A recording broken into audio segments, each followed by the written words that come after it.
Hello and welcome. Today's project is all about those strange unknown body zaps, pains, aches that you may be experiencing, and you are quite startled and bewildered by these sensations. They lead you to catastrophic thoughts and it snowballs your anxiety. It makes you feel trapped and alone. Well, I'm here to say that you're not alone. I'm here to talk about my journey with those sensations and what I did and what I do with my clients to help them lessen them to some degree, but also get rid of them in the long run. And so the first thing I want to touch upon in this video is to talk about going to see your doctor, ruling out anything serious. So you go that one time, you explain to your doctor, hey, I'm feeling this strange thing. I'm worried it could be this. They check you out. They scan you. Your doctor said, hey, Brad, everything looks good. And so I want you to write that down. Okay, I went to the doctor. I got it checked.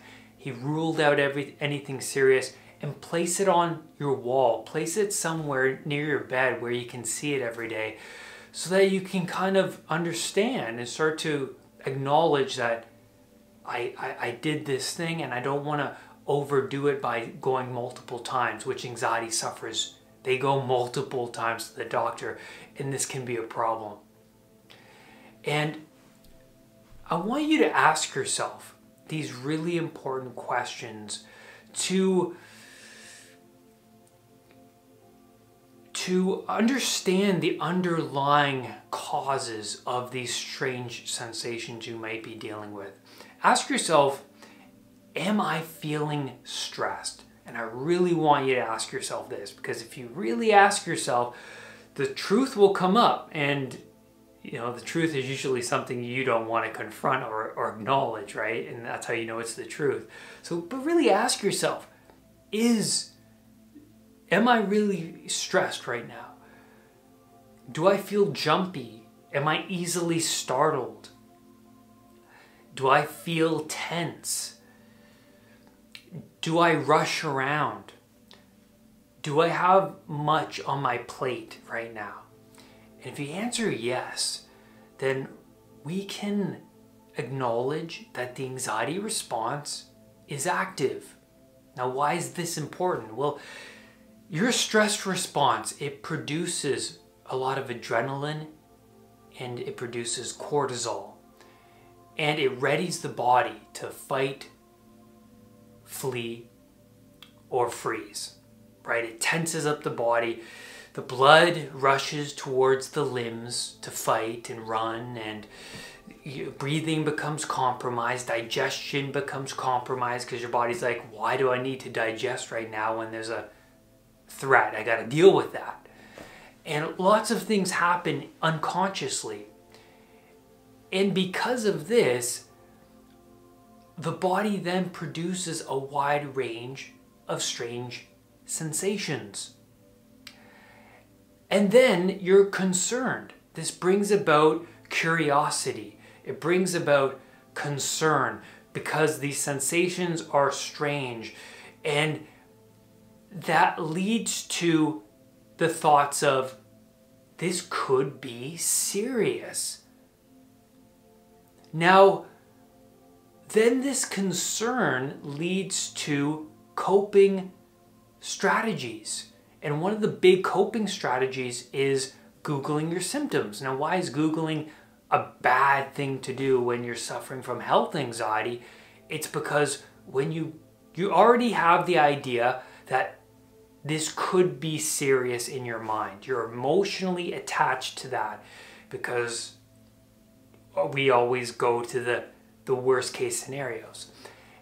And so when you Google will bring about the worst case scenarios.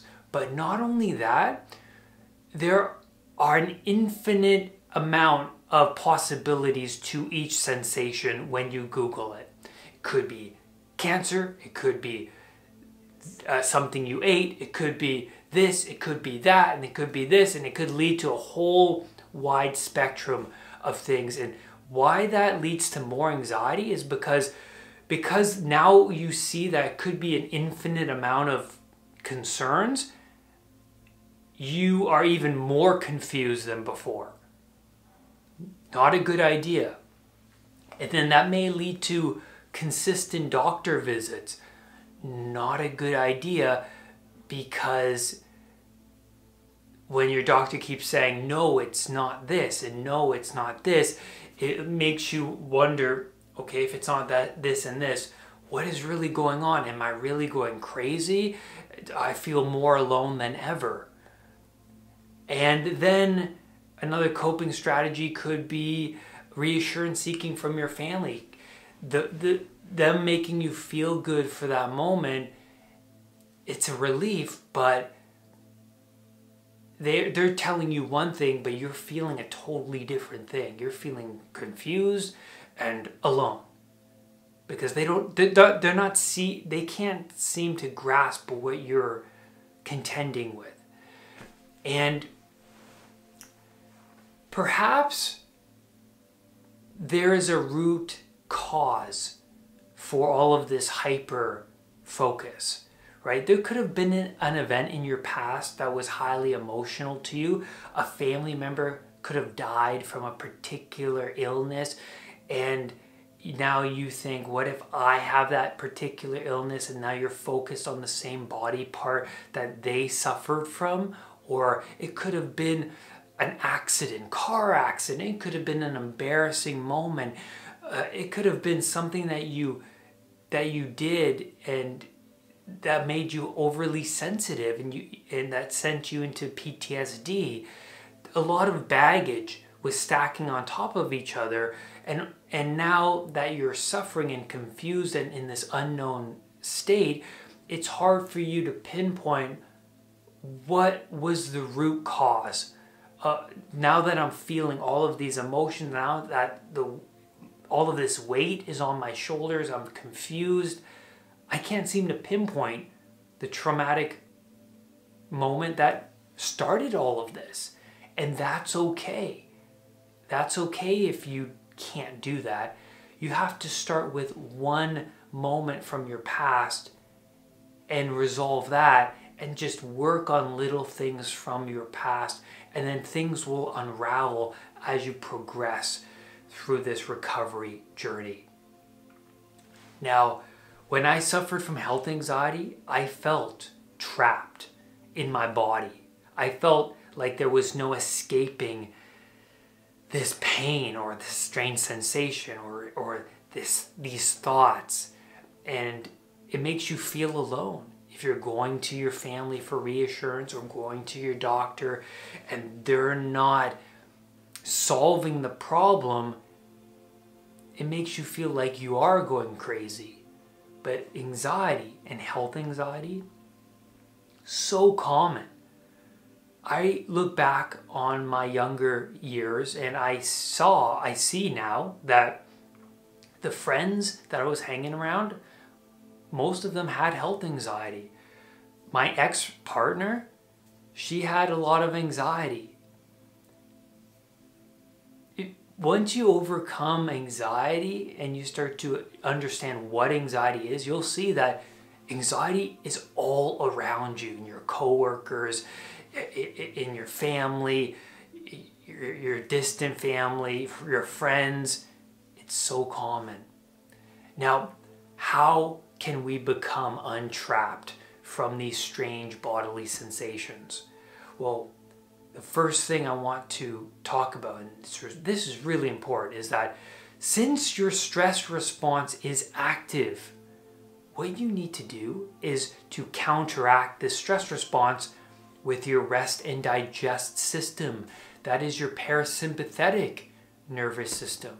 That's when you are engaging in relaxation strategies like meditation, spending time in nature, going for walks, reducing your workload and slowing down, minimalism, taking a hot bath, lighting incense, writing in a journal, sitting in a coffee shop, staring out the window, or sitting in your backyard, or sitting on your kitchen table, practicing mindfulness, being in the present moment, powerful tools to connect all of these different energy centers and align these energy centers back into balance.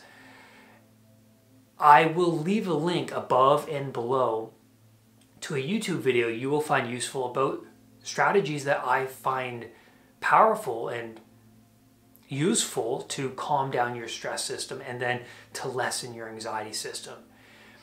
And what's really interesting, I want to mention before we get into more of these techniques, is that the more you fight control and try and gain control over these sensations, the more you will feel uncontrolled, and the more you will feel stress and anxiety, because you are tugging on a rope that is tied to a brick wall. You're just going to wear yourself out. And when you surrender and you let go of the rope, and you lessen your control and your grip over that control. But really, practicing surrender and letting go is absolutely necessary for enlightenment or recovery or reducing stress and to be in the present moment. It's important to practice thoughts like, so what? So what if it's this disease? So what if I don't get enough sleep tonight? So what if I throw up? So what if I faint? So what if it kills me? Let it kill me. I'm tired of fighting. Because how far have you gotten with that fight? Is it getting worse? And that's another question you can ask yourself. And then the last thing I did, the one of many things that I did to overcome my catastrophic thoughts and my grip over these strange sensations, is the elastic band technique. I wore an elastic band on my wrist, and whenever my mind would tend to negative emotion, whenever I would catch myself ruminating or obsessing over certain sensations, I would slap the band against my wrist, and I would picture an empowering thought instead. I would picture a time in my life where I felt relaxed, where I felt calm, or I would say an empowering thought like, so what? Or, if it kills me, let it kill me. Breaking the patterns is absolutely important for anxiety recovery. People I see who are suffering for decades of their life, they're coping, they're taking medications, they're sitting in front of the TV and eating junk foods and smoking weed, and they're addicted to alcohol, and they're addicted to porn, they're addicted to all of these different things. And they're just sliding down this mountain. But the question is, how can we reach the top of this mountain? And you have to break patterns. You have to engage in a new lifestyle. You have to sacrifice old habits and introduce empowering habits.